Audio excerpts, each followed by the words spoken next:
An excessive focus on history can obscure the real dynamic informing the Catalonia autonomous community's push for independence from Spain. It makes it look as if what we're seeing now is a revival of a long-standing strain of Catalan nationalism, drawing on its 12th-century legacy as a principality, fired up by the divided union of Aragon and Catalonia during the early modern era, and burnished with the left-wing romance of Catalonia's standalone, red and black resistance to General Franco during the 1930s. It makes it look, ultimately, as if Catalonia is not only an entity distinct from the rest of Spain, it is also a victim of, if not Spain, then certainly the Spanish state. Not that matters have been helped by the Spanish government's brutal, anti-democratic response to Catalonia's independence referendum, as unconstitutional and therefore illegal as it was. It merely reinforced the impression that this is a conflict between an oppressive state and an oppressed people. After all, such is the defensiveness and weakness of the Spanish political class, we saw armed units of Guardia Civil assaulting Catalan voters, forcibly shutting polling stations and confiscating ballot boxes, and now we see charges of rebellion and sedition being laid at the doors of the leading pro-independence Catalan politicians, which has even prompted the Catalan president Carles Puigdemont to flee to Brussels. This really does look like a conflict rooted in some long-standing desire of the Spanish state to bend the Catalans to its will. But to think that misses the real catalyst for the Spanish crisis, which lies less in Madrid or Barcelona, than in the European Union's HQ in Brussels.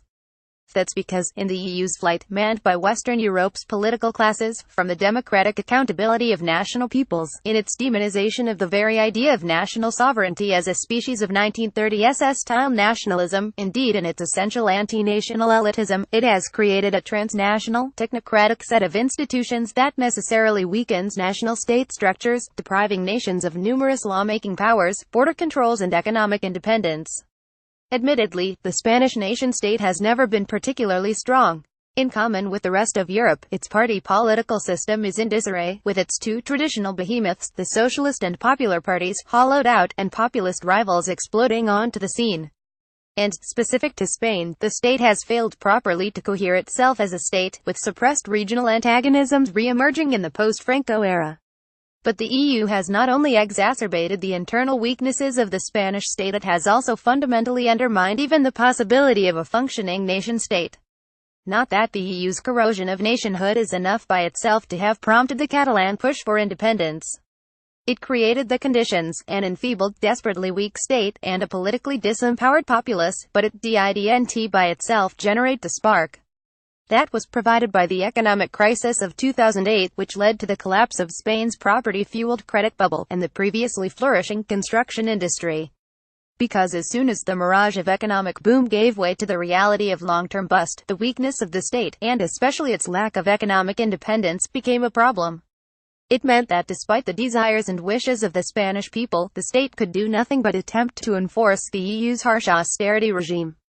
So, the economy fell into recession in 2009 for the first time since the early 1990s, and again in 2012. Unemployment increased at an unprecedented rate, doubling over the course of 2009, and reaching 24.4% by 2012, twice the Eurozone average. And youth unemployment reached a staggering 50% by the 2010s.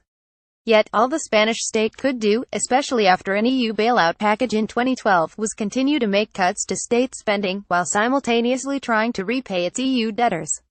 Any deviation from the EU's austerity program was met with the threat of financial punishment, as the Spanish government found out in 2013 when it was ordered to rewrite its national budget after its plans failed to meet the EU's spending targets.